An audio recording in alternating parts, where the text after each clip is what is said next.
Bella a tutti ragazzi, ben ritrovati nel primo video di giornata, nella giornata di sabato, intanto qua a Napoli, nel momento in cui sto registrando il video, cioè che ore sono più o meno le 6:30, sì, del mattino, sta piovendo malamente, vabbè, pensavo si per tutta la giornata. Dico se alle 6:30 perché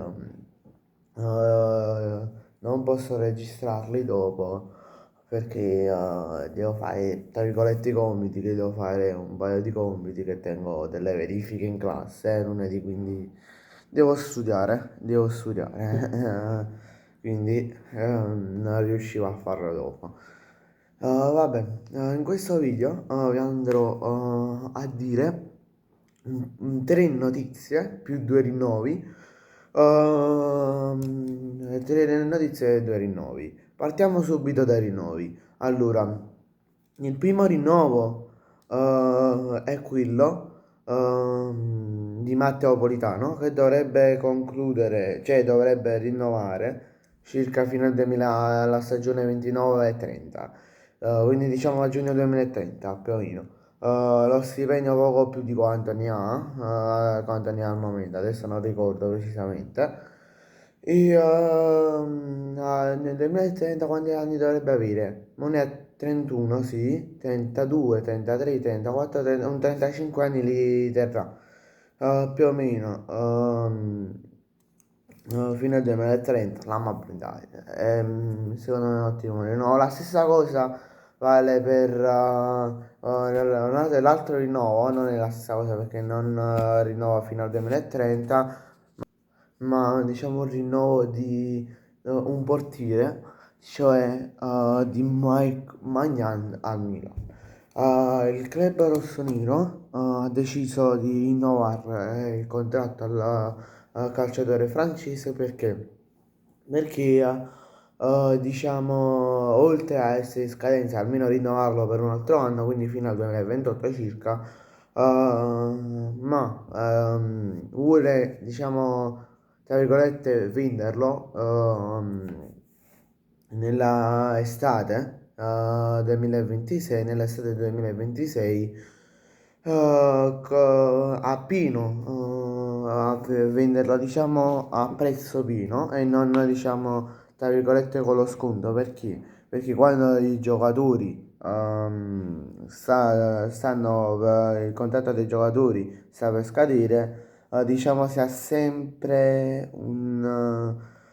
tra virgolette, uno sconto, ma di poco, in caso vale 20 milioni, avrai uno sconto di tipo 2 milioni, 1,5 milioni, cioè è di poco lo sconto.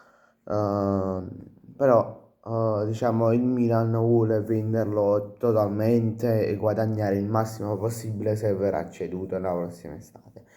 Poi passiamo al portiere del Parma, che il club ha deciso chi sarà, ha deciso chi prendere, come vi dicevo la settimana scorsa, proprio di sabato, che il Parma cercava un portiere da svincolato. Il portiere in questione è Vicente Guetta, se non mi sbaglio, in un nome strano. Un classe 87, 1800, è nato nel 1987 e dovrebbe andare alla sede del Parma tra oggi pomeriggio e domani pomeriggio, dovrebbe stare a Parma nella sede del club per diciamo firmare un contratto da circa 900.000 euro all'anno, quindi quasi 1 milione, che dovrebbe raggiungere il milione,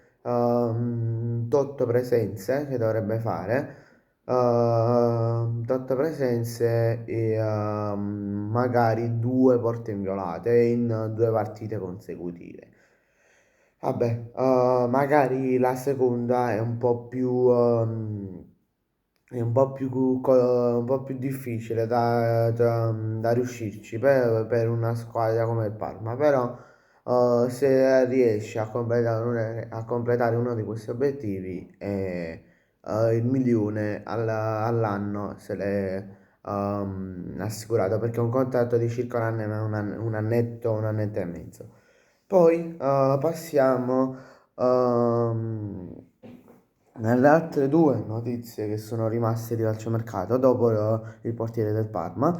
C'è quella una che riguarda il Barcellona e una che riguarda l'attaccante del West Ham.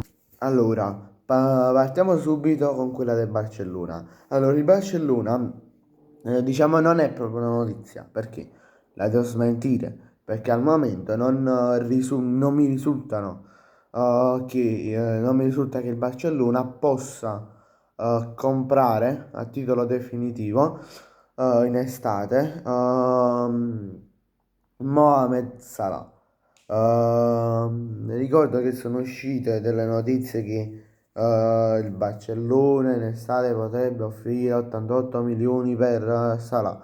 Non mi risulta niente al momento, perché se se il Barcellona, ok, può offrire 88 milioni per un giocatore, allora perché non si è andato a prendere a titolo definitivo Marcus Rashford? Perché non si è preso che costa meno di 40, cioè costa tipo una quarantina di milioni in meno, più o meno quello.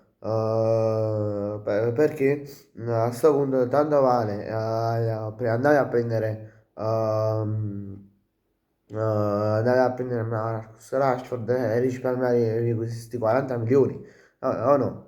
Vabbè, poi passiamo all'attaccante del West Ham, l'attaccante tedesco del West Ham, cioè Nicola Fulkrug, che è stato messo in lista di trasferimenti dal club inglese. E le squadre, che ci sono diverse squadre interessate a lui, cioè Atalanta, Roma e Milan. L'Atalanta e la Roma che cercano, diciamo, più gol, attaccanti che portano molti gol, rispetto a un Milan che cerca, diciamo, un attaccante d'esperienza. O un attaccante d'esperienza che sì, come Atalanta e Roma, che possa fare gol, però diciamo che sia più che altro un uomo spogliatoio per il club rossonero. Bene ragazzi, grazie a tutti per la visione, ci vediamo in un prossimo video, mi raccomando lasciate un bel like e iscrivetevi al canale, l'obiettivo sono i 150 iscritti, ciao!